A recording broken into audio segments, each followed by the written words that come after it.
Good morning. My name is Jaden Duenas. Today is Thursday, February 4th, 2021, and this is Join the Discourse. Again, my name is Jaden Duenas, and today my topic that I want to talk about is this idea of reincarnation. And I know that's a very religiously oriented kind of discussion, but I want to talk about this from a non-religious point of view. I want to talk about this through just a very natural and scientific framework. First, I just want to say, be sure to check out all of my website at jd-originals.com. You can see all my past artwork, past episodes of this show, all the different things that I'm doing. It's all on there at jd-originals.com. I believe it's also, it's on my little overlay as well. So jd-originals.com, check that out, please. But right now, we'll just get straight into it. So personally, I come from a Christian background, not necessarily a conservative Christian background, but a Christian background nonetheless. And so I went to church, I volunteered at church. My family has given to church donations and stuff like that, etc. And because of that background, reincarnation can be a little bit of a touchy subject. Reincarnation in the Christian sense has only happened and will only ever happen to Jesus Christ. Okay. Reincarnation in other senses happens to everyone. I believe that reincarnation happens not just everyone, but everything. So this can get a little bit a little interesting and a little touchy to talk about. And so I just want to start from this story a few years ago. So around 3 or 4 years ago, I became interested in Eastern philosophy. I'm not going to sit here and try to pretend like I'm some monk or some yogi. Basically, the extent of my study has been that I've read some books. I've read a few books. Mostly I just studied Zen Buddhism. I've read from Thich Nhat Hanh, who is a very well-renowned Buddhist monk. I believe he lives in France and practices in France. He wrote the book Living Buddha, Living Christ, which is one of my favorite books by far. You should definitely check that out. I've also read stuff from the Dalai Lama, and one of the books that he did co-authored with I think it's Howard something Cutler. That's another great book as well. It's called The Art of Happiness. I would definitely recommend you check that out as well. And so around 3 to 4 years ago is when I started reading these books, and I started studying this philosophy a lot more and trying to understand the world just from a different point of view. I had a very westernized Christian point of view, and I wanted to see other things. And at this point, I was still in high school. I was taking all AP classes, including AP biology. And the reason I single out biology is because while I was taking this class, I began to have a really new and in-depth understanding of the world and of biology, at least for a high school student. It obviously goes into much more depth as you get into college and doctorate programs and stuff like that. But for a high school student, I was beginning to see the world in an entirely new way, understanding the biological processes of the world, understanding the way that we're all connected, understanding, what we're made of, the atoms, the molecules, etc., and how we all came to be made by those things, how those materials are all recycled throughout the entire universe, from the furthest stars all the way to Earth right here itself. And so in other words, my scientific study fit right into my spiritual study. And my number one takeaway in both of these studies at the time was interconnectedness. And so that's the idea that we are all interconnected in the universe through various mediums, things like our chemical makeup, things like our common evolution, as well as just the overall balance of the entire universe, especially now in the age of globalization, where everything we can do can have a very impactful ripple effect on the other side of the world. Every piece of litter thrown has a global environmental impact, and every dollar spent has an equal and opposite effect on our entire world, the entire globe. And so I want to discuss the idea of reincarnation through the lens of interconnectedness, and specifically through our chemical makeup, the atoms that we're made of. And I want to discuss how we're all connected by those atoms. People have said we're made of stardust. I want to look at the fact that we really are, and how did that come to be? How can this give us a new conceptualization of reincarnation, the way that we were made from things and our atoms will be used to create more things? And how can we prove that reincarnation is real? Remember, there's no scientific process that I'm using here. This is just a logical argument that I'm trying to make that I hopefully will make sense, and hopefully will be able to give you a new understanding, at least to the way that I see the world, and maybe to the way that you see the world as well. And so how can we prove that reincarnation is real through this conceptualization? Well, first we have to remember that this lens is scientific and natural, not supernatural. So to start, understand that I do not mean the religious reincarnation that is found in Eastern religion and philosophy, things like Buddhism, Hinduism, etc. I'm taking this conceptual framework of this idea of rebirth and using it to describe a natural and physical process of atoms and how atoms are recycled throughout the universe. All right. Here's what I mean. When we are conceived, by sexual intercourse, that we're going to dive into this a little bit. When we are conceived, we are just the fusion of two cells, right? We're a zygote. A zygote, that's the proper name for that little cell in there that happens after it's fertilized. A zygote is made of atoms that we receive from our parents, right? So our parents, they ate things, they have atoms that are absorbed into their bodies, they have atoms that are a part of their bodies, and those atoms are used to create the sperm and egg cells that come together to ultimately create you. And so I want to focus on this process, how our human bodies first come from recycled atoms that create cells. Like your cells that were started, and once those cells finally came together and were fertilized together, those cells come from recycled atoms.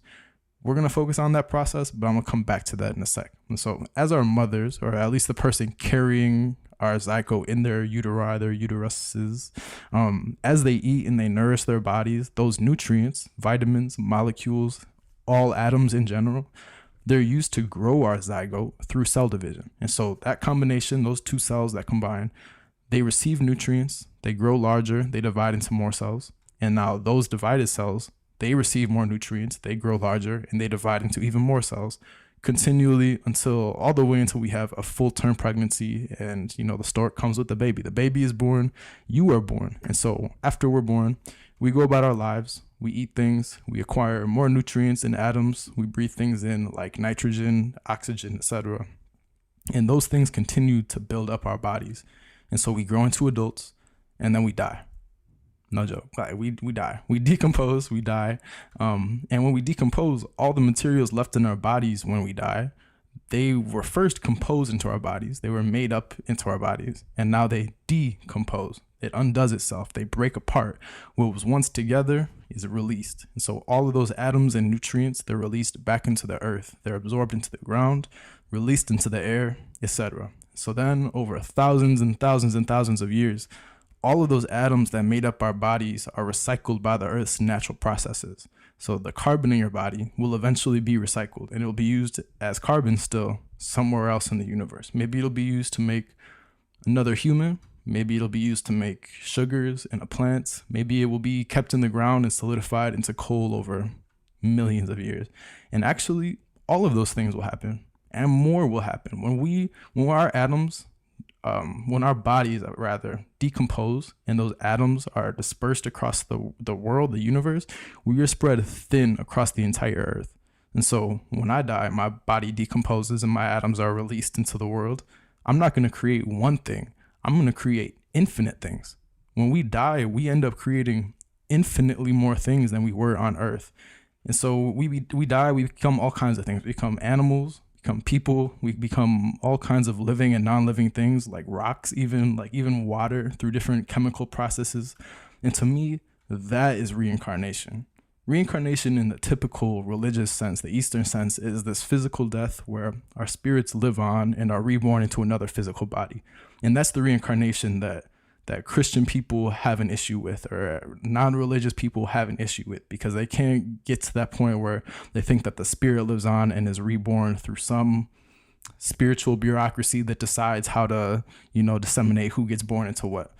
Reincarnation, in my view, is a physical death where our physical and our spiritual selves can live on by transforming into many other things. And that's a natural process. We never really die. Our atoms are just rearranged into an infinite number of new things. Right now, I'm living, obviously. My atoms are arranged into this form, into this body.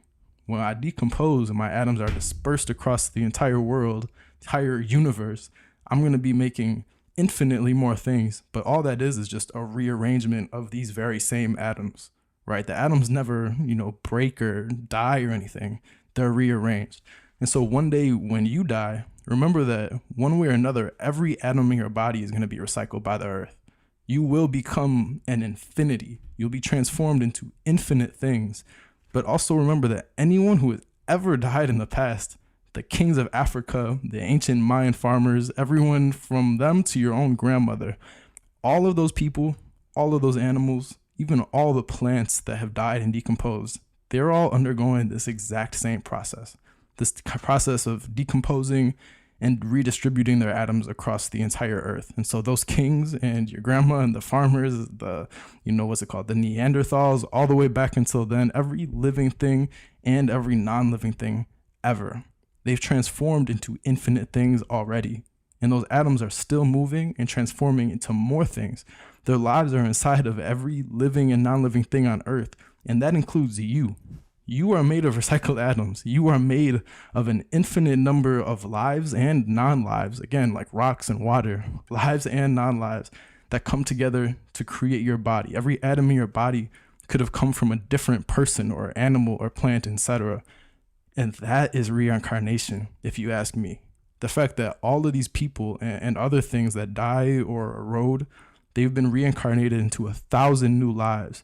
And the fact that you and I are the reincarnation of past things. Like our bodies are recycled from living and non-living things. Fallen trees that fall down and decompose. We're made from water. We're made from birds that die and decompose on the ground in the forest. Take it back even further, we're made from stardust. Again, from the point that people have made in the past. We are made from the literal formation of the entire universe. And that is reincarnation. And so I don't think we need to think so abstractly to understand reincarnation in this way. We don't need religions and rules for reincarnation. We just need to let ourselves be a bit more amazed by this natural world and these natural processes. And then we need to let the earth and the natural world do its thing. And then through that process, we can come to realize that we've been reincarnated from infinite things, and we will be reincarnated again into infinite more things. And so before I head out, how do you feel about this concept of reincarnation? Like, do you think this natural concept of reincarnation makes sense, or are you not buying it? And if you're not buying it, then why not? Like, I love to hear. I feel like my logic is rational. It's scientific. It makes sense to me. It's based in reality, things that we can test and prove. We know that these atoms are real, for one, and two, that we know that they're recycled in this way. And so if it doesn't make sense to you, what's not adding up? Because I'd love to know if maybe I'm missing something entirely about this. Maybe I need to change the way that I conceptualize this, or maybe it's something that I just need to explain better or explain further and elaborate upon so that you can understand as well and enjoy this view of the world that's very interconnected and the peace that I find in knowing the world like this. And so if you have anything to add, any questions, remember this is Join the Discourse. So please join the discourse with me. Join the conversation. You can leave a comment. You can send a DM. You can email me at jaden@jd-originals.com. Remember, you can always listen back on Spotify, Apple Podcasts, on YouTube, and you can play back on Twitter. It'll always be on my Twitter account, which is jadenduenas_. I'm sure if you're watching this right now, you're watching it on Twitter though. And the last thing is just check out my YouTube channel. You'll be able to see past live streams, different art videos that I've done, as well as more live stream events, like when I'm premiering new artwork, like yesterday when I was premiering, I guess it wasn't artwork, but some behind the scenes footage from this past weekend when I was shooting a music video from my friend Adelina and her song Hit My Line. Make sure you check that out. It's on Spotify, Apple Music, all of that. And also shout out my girlfriend Destiny for two things. One, for shooting behind the scenes footage that I showed yesterday. That was all shot by Destiny. And also for helping produce on set that day. But also shout out Destiny this morning because I was feeling really down and out, and she woke up early and she made me some banana bread and muffins, and it was so delicious, and it really made my day before doing this show. So thank you, Destiny, for brightening my day. Other than that, I'm going to see y'all next time. There will not be a discussion on Saturday, though. I have an interview Saturday, so tune back in on next Tuesday for a new conversation. I hope you'll join the discourse then, and thank you for watching.